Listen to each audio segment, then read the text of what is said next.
What up, y'all, and welcome to the Wizard's Forge. This video we're going to be covering how to use this BP underscore trick wall blueprint.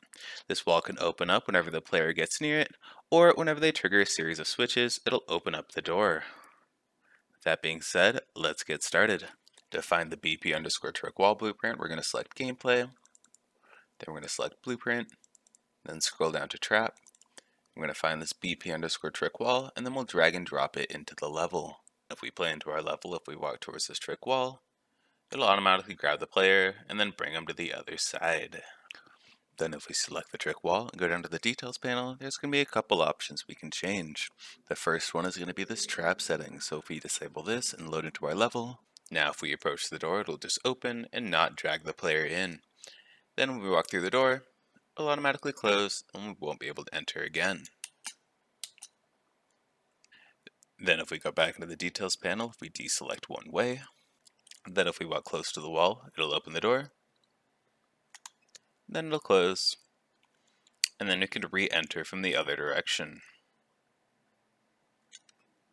Then we're going to have leave open, where if we select this and load into our level, then if we walk into the wall, it'll open, and then it'll stay open. Then we can select this highlight wall option, so it shows a different color when the player casts Revelio. And then if we cast Revelio by the trick wall, it'll highlight blue to indicate that there's something the player should do. Next up, if we want to trigger this door opening by using another actor, we're going to use this use switch option. So we're going to enable this.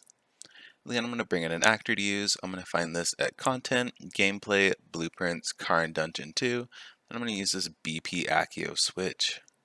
Then we're going to select this BP underscore Accio switch, and then we're going to have a list of targets we can choose from. So I'm going to select this plus button, and then I'm going to use this eyedropper tool, and then select this trick wall. Now whenever this Accio switch is activated, it's going to open up this trick wall. And then if we cast Accio on the Accio switch, it's going to open up the door.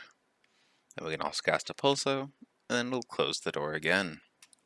Then if we want the player to have to activate multiple Accio switches in order to open the trick wall, we can set the trick wall, and then set the required switches. So instead of 1, I'm going to put in 2.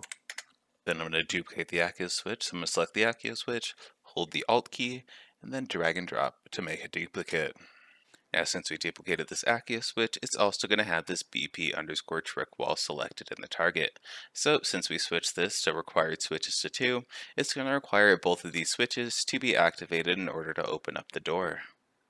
So then if we let into our level, the wall's not going to open up when the player gets close to it, and then if they trigger 1, it won't open. Then we trigger that second one, then that door will open. And same thing, if we press the pulse on one of those, then the door will close. Thanks for watching. That's going to be it for this video. If you found it helpful, like and subscribe, and let me know what kinds of videos and tutorials you'd like to see next. Wizards Forge Mods, out.